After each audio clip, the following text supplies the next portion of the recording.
Guruji says that he receives many requests to talk about the Gita, but for him these are not requests. It's just like if you're a small child and you're waiting for someone to give you that sweet for ages, and you get that sweet, it's just like that. So Guruji always says that don't be grateful for me for giving these talks, because this is what I enjoy, this is what I've always wanted to do, and I want to say the same thing to you as well. Okay, the Gita is a very special scripture. Because of the Lord's grace, Guruji and myself as well, we've read a lot of scriptures around the world, but the Gita is such a scripture that in such a small amount of words, 700 verses, in such an unfailing way, describes the metaphysics of life. Warren Hastings, he was the first viceroy, one of the first leaders of British India, described the Gita as a book of killing and a book of victory. He sent one of his men to go to Banaras and Kashi to find out what this Bhagavad Gita is, to get the translation. This person translated the Gita and came up to him, showed him the scripture, and he came up with two things. One, this is a book of killing, and number two, this is a book of victory, where you may have misinterpreted the first part of it. But number two is right, it is a book of victory. And related to this, I want to say that I'm a warrior. Guruji says he's a warrior, I say I'm a warrior. I'm very proud to say this, and it gives me great delight to say this, because there's been countless times in my life where I've been faced with difficult situations, where I didn't know where to turn to, and I've always found the answer in the scripture. You can compare it, it's a very natural human thing to do. Whenever you watch a movie, it's very, very easy to put yourself in the position of one of the characters in the movie. Like if you watch I don't watch Bollywood films, but if you have a Bollywood film and you see one of the actresses crying because she's broken up with her husband, no matter if she's wearing glycerol in her eyes and the tears are coming out, you identify yourself with the character. In the same way, whenever these difficult situations have arisen in my life, I put myself in the circumstances of Arjun, and I've imagined that Sri Krishna is telling me those words of advice. And whenever there has been that difficult situation, I haven't had to look far into the Gita. The page that I open up to has always provided that answer. They said that every single circumstance in life that you can go into, you can find the answer of the Gita. Someone raised the question that what the Gita doesn't actually tell you if you have a tire puncture, how can the Gita solve that? Well, the answer is the Gita probably doesn't show you the mechanics of solving that tire puncture, but the Gita certainly tells you that you should not give up. You should go out there, look for the solution, and face life. Because it's very, very important that I do not like to cry in life, I do not like to give up in life. Whenever you face troubling circumstances in your life, and everyone has them, even Bill Gates has them, you always need to stand up in front of life. Never give up. Always stand up and face the circumstances. And that's what the Gita teaches us. To stand up and fight. Second thing, as I said before, I'm never going to say that I'm never knowledgeable. I'm never going to say that I'm the rightful spokesperson of the Gita. And nobody can say this. I've learnt the Gita from Guruji and other personalities. Guruji has read, listened to, and spoken to various speakers on the Gita. He's read over 160 versions of the Gita, and we wish to give that prasad of the Gita, the sacrament, the oblations to you. Because when you look at society, there's always two ways of measuring it. The first way is materiality, and the second way is spirituality. You can very easily measure a person materially, but at the same time you can measure a person spiritually. When you look at materiality, you always look at what the person possesses. That becomes important. Who has what? How big is this person's house? How many cars has he got? What is his business? How much is in his bank account? And so on. What one possesses and what one has is very important in materiality. But when you measure someone by the way of spirituality, what you have is not important, but who you are is important. Who are you? Having does not become important, but being becomes important. And that realization and the shape of being is a wonderful thing. And once you read the Gita and you find out more about yourself, when you experience life, when you go through difficult circumstances, face them and win over them, you realize more and more about yourself because you face those obstacles. The problems and miseries of the world are, in Guruji's opinion, mainly as a result of the predominance of materiality and forgetting of spirituality. Because nowadays, a lot of people are measured not by who they are, but what they have. And what's the consequence of this? Everybody wants to prove themselves in front of themselves first, and then in front of their families, then in front of society, in front of their colleagues, and the world at large. Every person is trying to prove themselves. And when every person tries to prove themselves, what do you get?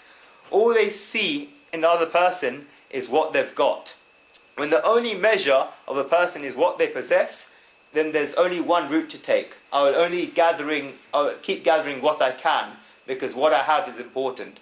And then the world will respect me. Then the world will adore me, which I'm looking for in other people. When we talk nowadays about materiality, this is nothing else than everyone trying to prove there's something. And because they're gathering these objects to prove there's something, they go more and more towards gathering these things. They run after objects. The person running after these objects knows that there's nothing in these objects. Guru Saints see people from all walks of life, people that have everything, people have nothing. And you see people with piles and piles and piles of things, but there's always something missing from their lives. Then why do they still run after things? And moreover, when they still find nothing in these objects, they keep running for these things, even if they've got no need for them.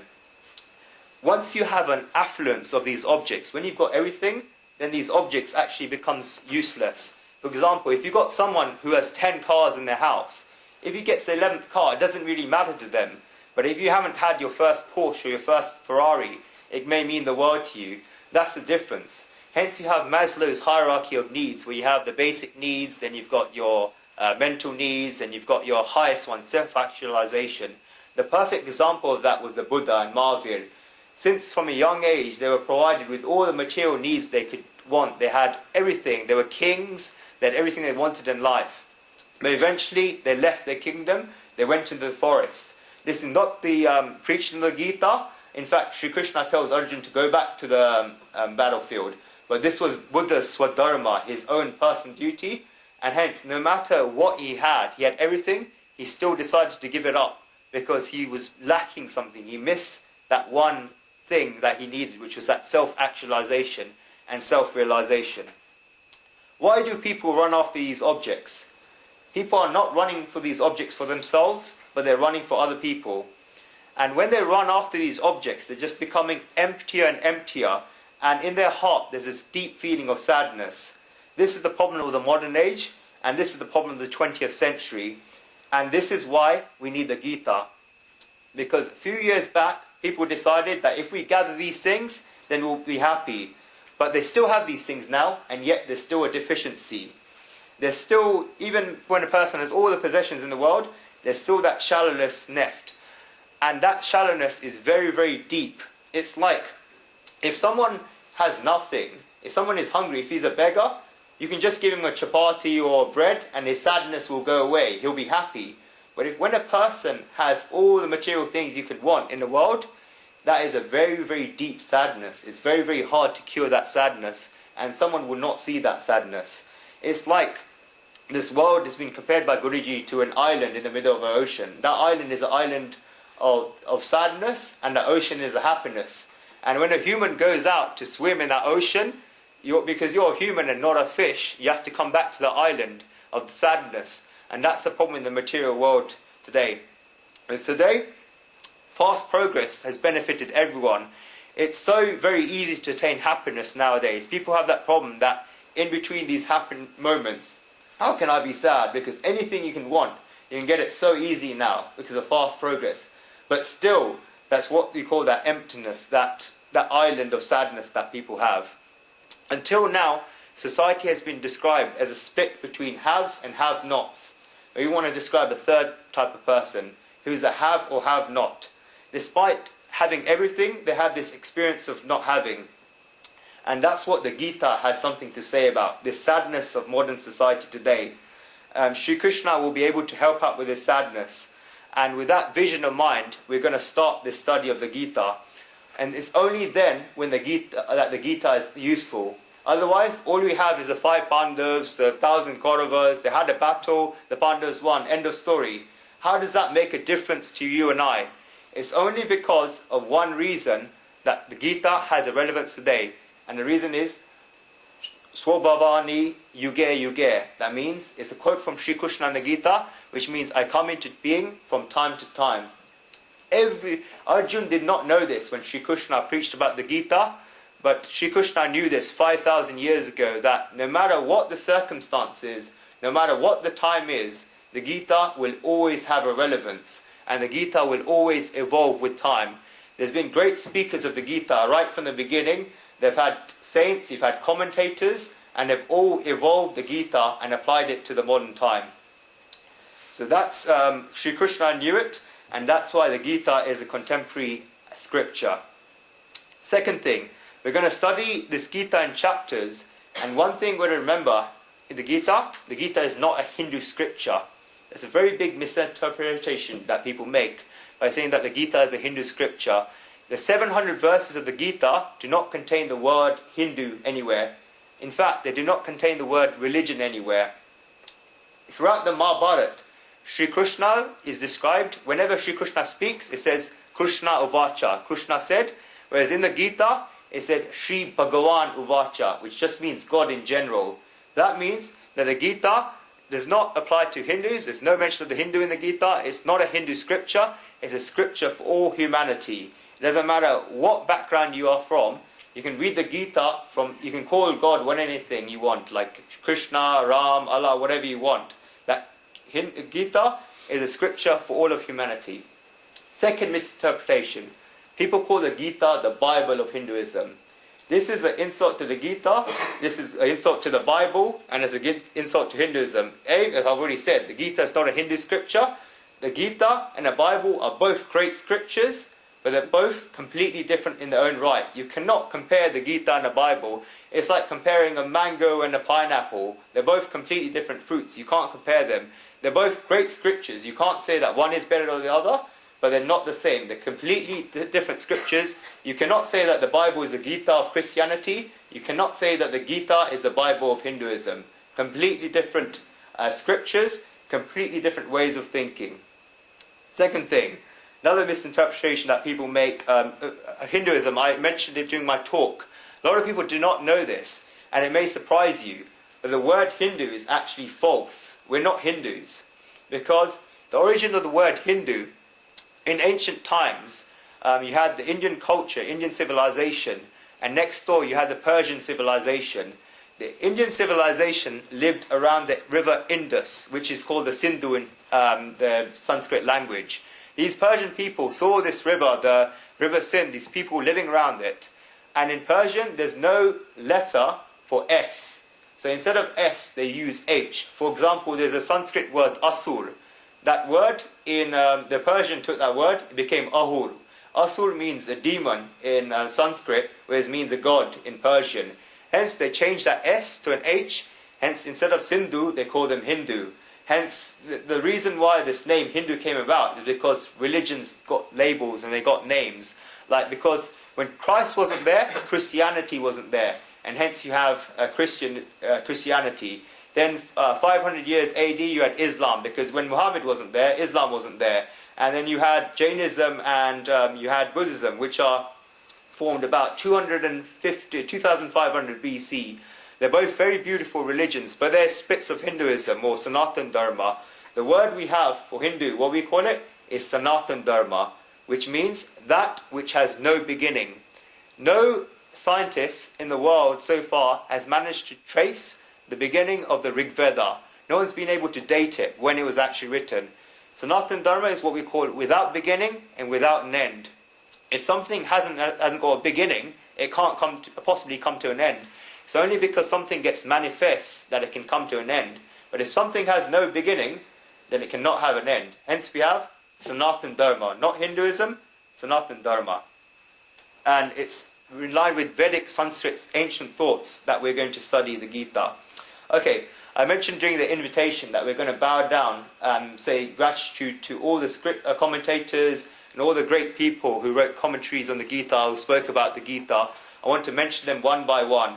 I can't possibly fit them all in one session, so I want to bow down the people that the Guruji mentioned, whose commentary and whose works he's based a lot of his talks on. So any person who has achieved success in any field has stood on the shoulder of giants. You had Alexander Fleming, who invented penicillin. People all around the world from pharmaceutical companies went to him to ask for royalties. And he said, no, because everything that I've achieved is because I've stood on the shoulder of giants, and he gave that knowledge to the world. You've got an example in the Srimad Bhagavad, where Sri Krishna, Govinda, stood on the shoulder of so many to broke that pot, the makhan. In the same way, Guruji broke that nectar of knowledge, that pot of knowledge. He stood on the shoulders of many great personalities. And these are the people that Guruji mentioned. First and foremost, we want to say gratitude to Sri Krishna. Otherwise, we would not have met through this talk and through the book that we're writing. We're also grateful to Arjun, who with his fingers, he played what Guruji calls the sitar, which is called Sri Krishna. Because when a musical instrument is lying around for ages, it just gathers dust. It's only because Arjun asked these questions that Sri Krishna answered. If you look at any great scripture, you've got the Adhyatma Ramayana, you've got the Quran, whatever, any scripture in the world, all begin with a question. Someone's got a question, and that question gets answered. Because Arjun was despondent, because Arjun was hesitant, Arjun put those questions forward to Sri Krishna, and hence you have the Gita. Then Arjun's a musician who played that instrument of the sitar. Then you have Maharishi Vyas, who wrote the scripture so we can read it today. Guruji is very thankful to this great Rishi tradition. It's what we call a yagna, a sacrifice that we've just had for years and generations being passed down by great speakers and great commentators. And before we begin to study, we want to express our gratitude to these scriptures, to the speakers. Next, Guruji always says there's been two important gurus in his life. The first is Swami Vivekananda, the great 19th and 20th century saint who travelled all around the world and spread good thoughts of Hinduism. And those of you who have been to Mumbai will notice that there's a Gateway of India, there's a Taj Mahal Hotel, and a statue of Swami Vivekananda. When Guruji used to go on his school trips for Mumbai, all his friends used to stare for ages at the Taj Mahal Hotel. Guruji always used to stare at Swami Vivekananda. He always thought that he was his brother, his elder brother. There was that connection with him. A lot of things, Guruji never went to the Elephanta Caves or any other tourist destination. He's always been drawn to Vedic Sanskrit thoughts through Swami Vivekananda. Second person is Guruji's grandmother. Guruji didn't actually have a guru like I do. Guruji initiated me on 3rd of September of last year, and I became his disciple. He gave me a mantra. We did a Guru Dakshina in front of a fire. There's 3 relationships in Sanatana Dharma which are formed under the presence of a fire as a witness. You have the relationship with a teacher and a pupil, guru and a pupil. You have a marriage. You see at weddings you have Agni Sanskar. And then also the third one you have between friendships like Ram and Vibhishan in the Ramayana. The reason for this is that when you've had that relationship, marriage, friendship, or if you had that guru-pupil relationship, it's because of your past good karmas. And whenever someone does something good, they always want someone to know about it, want someone to witness it. And hence, as a witness, you have that fire. And hence, you have the fire as a witness. So Guruji and he gave me my mantra and he accepted me as his pupil on 3rd of September 2010. But Guruji did not have a guru himself. He had his grandmother. When he was young, he lived in Mumbai, but he spent 2 years of his life with his grandmother who lived in a village in Gujarat. He remembers small things from his grandmother's life. You see, he was a Brahmin. His surname is Pandya. He's from a Brahmin family. Hence, like Bhavna Ben and Mirbai as well, from Brahmin families, aren't you? So he's from a Brahmin family. His grandmother every night used to tell him 2 or 3 stories about Hinduism, about, for example, from the Shiv Purana, from the Mahabharata, and told her that, son, we're Brahmins. It is our duty to learn about these great scriptures and spread these great thoughts to society. So everything Guruji is because of his grandma, everything his grandmother told him. And Guruji says during his discourses that everything that I'm saying to you, when I was young, I used to sit in my grandmother's lap, but now, even now, during these gathas, I'm sitting on her lap and telling these thoughts to you. So that's Guruji's grandmother. Now Guruji is grateful because he studied and heard the works of many saints, but particularly when we're studying the Gita, He's very grateful to Pandit Shripad Damodar Satkarji. His name is perhaps not known well to society, but if anyone wants to learn the Gita and its true meaning, they should study his work called the Purshat Buddhi Granth. He's written it in 3 languages. It's Gujarati, Marathi and Hindi. He's a saint, what we call of the 20th century. It's near the town of Paudi, where there's a small centre called Swadhyay Mahat Mandal. He did the sacrifice for his whole life, where he gave this great teachings. He did a translation of the Vedas, and these were authentic translations. He's in the Mahabharata, the Ramayana and the Gita. He has given discourses and written books based on the Puranas and the Yogs. So Guruji says that whenever he gives a discourse on the Gita, he immediately remembers Pandit Shripad Damodar Satkarji, because his commentary on the Gita is so meaningful that whenever Guruji is speaking, he feels as if it's Pandit Shripad Damodar Satkarji. So just like for Vyasji we say Vyasochitam Jagat Sarvam, which means that in the whole world, all the knowledge, may be it art, learning or science, in whatever shape or form, has already been said in one way or another by Vyasji. In the same way, Guruji says with full confidence that in the last 50 years, that all the world of knowledge on the Gita is contained in the writing of Satkarji. Next great personality I want to bow down to, his name is Srimad Adi Shankaracharya Ji. Who has heard of him? Who's heard of Srimad Adi Shankaracharya?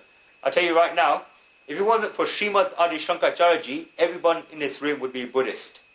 The reason for this is, India during that time was incorporating Buddhism. It became the national religion. All around India, the kings were adopting the religion of Buddhism. What was the problem with the Buddhism at the time? People were leaving their homes. People were imagining that religion, as I said earlier, is all about giving up life, running away from life. Srimad Adi Shankaracharya, aged 9, decided to become a sannyasi, decided to give up material life. Society was so odd that they told him, the people, the religious preachers at the time, who was actually help him, told him that if you do this, we're not going to give your mum funeral rites, we're not going to give her a cremation ceremony. Srimad Adi Shankaracharya Ji told his mother that I'm going to come back and I will give you the Agni Sanskar myself. And he did, he came back in the end. He was excluded from society at the age of 9. By the age of 14, he had written a commentary on the Gita in Sanskrit. By the age of 16, he had written a commentary of the Upanishads in Sanskrit, and he went on writing more and more commentaries. He died at the age of 32, but by the end of his death, India, the Sanatan Dharma had become widespread again in India. So if you're ever grateful for becoming from this great, oldest, consistent surviving culture in the world, because of Srimad Adi Shankaracharya Ji. He died in his 30s, but philosophers all around the world, West and East, say that there's never been a person in the world, a philosopher as good of the standard of Srimad Adi Shankaracharya Ji, and there never will be. He attained the peak of what we call Bhakti, Karma Yoga, and Gnana Yoga, the 3 states, which we'll describe later. We mentioned during our HLA talk, the meaning of Om. Shikha, tell us the meaning of Om. It's all about vibration, so... Yes. So, I know, it's like so... Yes. Is it hungry? You make a yes, there's three parts of it. A lot of people... Yeah, that's 3 parts. So a lot of people write Om as OM in all the books and scriptures, OM. And that's a misspelling, that's a misinterpretation. Om should be AUM. And the reason behind this, we say Om Shanti Shanti Shanti.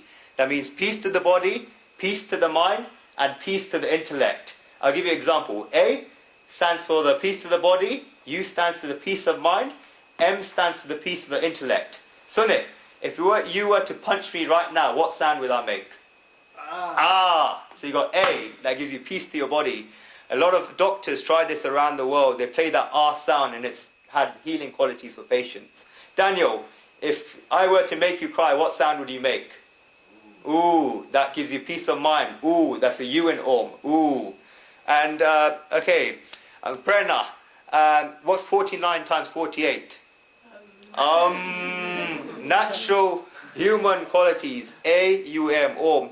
In your meditation, which we'll learn in detail, so many people are asking me to hold a session of meditation, which I will do possibly in between. When you meditate on that Om, you achieve perfection in physical qualities, peace of mind from the U, and The Karma Yoga stands for the M because it's bodily actions which you do. It's like attaining excellence in action. Sri Krishna says in the second chapter of the Gita, Karma Yoga is nothing but excellence in action. Whatever you do, do it to the best of your ability. Then you've got U, which stands for bhakti, devotion, feelings towards others. Sri Krishna says in the 12th chapter of the Gita that the best two top qualities of my devotees are no ill will towards any being and friendliness. No ill will towards any being and friendliness. So it's what you do towards other people that you get judged on based on your devotion. So devotion is all about feelings. So U is that feelings, that peace of mind, because our mind is all about feelings and emotions. Number 3, you've got the which is the intellect. Shikha, I'm testing you in. What's the intellect?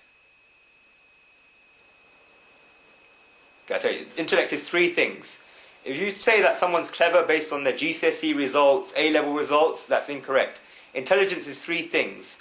Your ability to adapt to new situations, your ability to solve problems, and your ability to make decisions. If you can master those 3 things, that's what an intelligent person is. But intelligence, Sri Krishna will say later, is limited to your memory and your subconscious mind and your vastness, your impressions. There's 3 top fruits that you get from devotion to God. One of them, there's two very good quotes in the Gita. Sri Krishna describes in the 2nd chapter how a person perishes from desire, then you get anger, from anger you get bewilderment, from bewilderment you get loss of the memory, from loss of memory you get destruction of the intelligence. That's in chapter 2. In chapter 9 of the Gita, which is called the royal knowledge, the royal secret, the supreme knowledge, chapter 9, which is the heart of the Gita, Sri Krishna wanted to tell that to Arjuna from the beginning, but Arjuna had questions, so it got delayed. Sri Krishna says, know you for certain that my devotee perishes never. Know you for certain. He didn't say, I'm telling you for certain. He goes, you should know for certain. That's up to you to decide. Look at this. From the destruction of the intelligence he perishes, know you for certain that my devotee perishes never.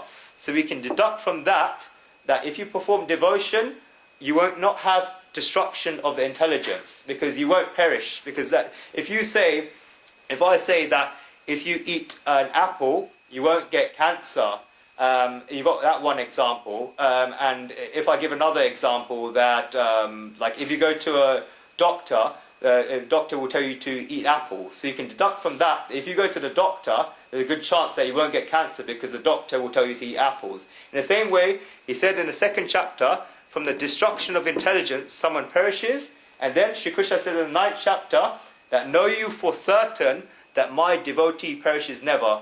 Guruji tells everyone, this is verse 32 in the 9th chapter of the Gita. Guruji says, if you want to write any verse in the Gita, on your mirror, on your wall, write this verse down. Know you for certain that my devotee perishes never. Guruji even says that on the way to Kathas, he says this verse.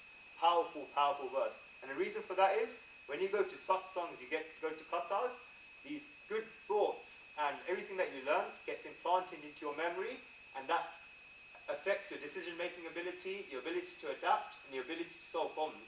So if you've got that inspiration for those 3 things, how can your intellect be destroyed? That's what it's all about. The number 1 fruit of devotion is that your intellect doesn't perish. Okay, so that's who were we on? Okay, so that's Srimad Adi Shankaracharya. We mentioned other Srimad Ramanujacharya ji. He wrote a great commentary on the Gita. Then we're going to give a list of people Guruji is grateful for. It's Param Pujya Pudarang Shastri Atole, who Guruji listened to a lot of his discourses during his childhood.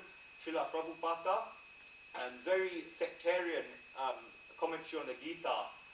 But once you obtain knowledge through other kind of other means, other commentaries, and you know what the right answer is, you see some things in his commentaries that are helpful, some of his interpretations. But if you don't know much about religion, you can be drawn into this sectarian way of life. That's the warning that Guruji gives.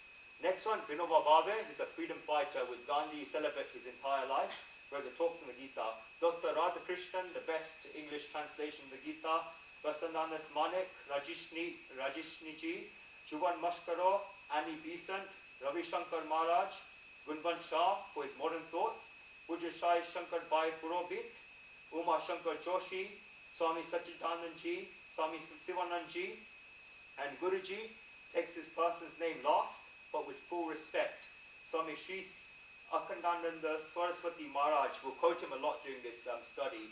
The book that Swami Sri Akhandananda Saraswati Maharaj has written on the Gita and his great knowledge of the scripture is very beautiful. Guruji says that if he has any pleasure in breaking down each word and studying the Gita or any other scripture grammatically, it's because of reading Sri Akhandananji's writings. Guruji says that it would be so great if for just one way we had his outstanding knowledge of the Sanskrit scripture.